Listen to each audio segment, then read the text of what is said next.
Merhaba, gene ben. Konumuz öksürük. Öksürük nedir? Akciğerler başta olmak üzere bütün solunum sisteminin düzgün bir şekilde çalışmasının devam edebilmesi için olmazsa olmaz bir savunma mekanizmasıdır desem. Şimdi bir şeyler çalışmaya başladı sanki. Peki, buradan devam edelim. Öksürük, biliyorsunuz baş belasıdır. Öksürmek isteyen var mı aranızda? Yok. Ya ben dahil. Öksürdüğüm zaman bir an önce bunun artık kesilmesi için çare arar dururum. Peki bu konumda devreye giren öksürük kesici ilaçlar zararlı mıdır? Yoksa yani isteyen kullansın, isteyen kullanmasın şeklinde bir rahatlık mı var? Çocukluk yaş grubunda öksürük kesici ilaçlar asla kullanılmamalıdır. 7-24 öksürmeye devam mı edeceğiz? Hayır. Öksürük kesici bir şeyler kullanmak uygun mudur? Tabii ki. Sanki kafanız karıştı. Basite indiriyorum. Sakin olun. Şimdi önce öksürük nedir? Niye olur? Onu söyleyelim. Öksürük bir semptom. Öksürük bir hastalığın bulgusu yani. Peki neden oluşur? Birçok sebebi vardır. Mesela grip olursunuz. Boğaz enfeksiyonu olur. Kulak enfeksiyonu olur. Akciğerle ilgili enfeksiyon olur. Akciğerde su toplar. Akciğere emboli atar. Kalple ilgili sıkıntı vardır. Reflünüz vardır. Ya da yanınızda birileri sigara içiyordur. Maruz kalıyorsunuzdur sigara dumanına. Ya da ilaç kullanıyorsunuzdur. Yan etkisi vardır. Anlayacağınız öksürüğün birçok sebebi vardır. Az önce saydığım bu onlarca sebebin tek bir öksürük şurubuyla öksürük refleksini merkezden kesersiniz ama bu iyi bir şey mi? Tabii ki hayır. Düşünsenize birisinde kulak enfeksiyonu var, öbüründe akciğere emboli atmış. Öbürüsü kalple ilgili sıkıntı var, diğerinde reflü. Tamamen farklı. Dolayısıyla öksürük şurubu yasak arkadaşlar. Öksürük şurubu kullanmayın. Peki çocuklar 7-24 öksürmeye devam edecek? Tabii ki hayır, böyle bir şey yok. Bu konumda hastalığa ilişkin fizik muayene ve fizik muayene ile beraber ortaya çıkan bulgularla nedene yönelik tedavi gerekir. Nedene yönelik tedavi dediğimiz nedir?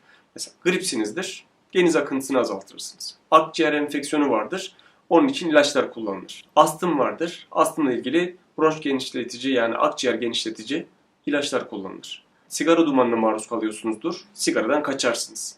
Ya da sigaralı anne babayı kaçırırsınız.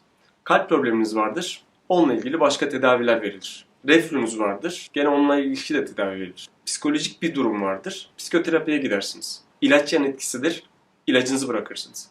Dolayısıyla aslında öksürüğü kesmek için bir dolu elimizde öksürük kesici tedavi var. Ama öksürük refleksinin baskılanması bunlardan birisi değil. Şimdi öksürük ilaçları dedik ki kullanılmaması lazım. Peki benim polikliniklerde çok fazla karşılaştığım bir durum var. Nedir bu? Bana hastalar geliyor. Diyor ki hocam 3 haftadır, 4 haftadır. Yani genelde 1 aydan fazla. Öksürüğümüz var. Defalarca hastaneye gittik. Antibiyotik bile kullandık.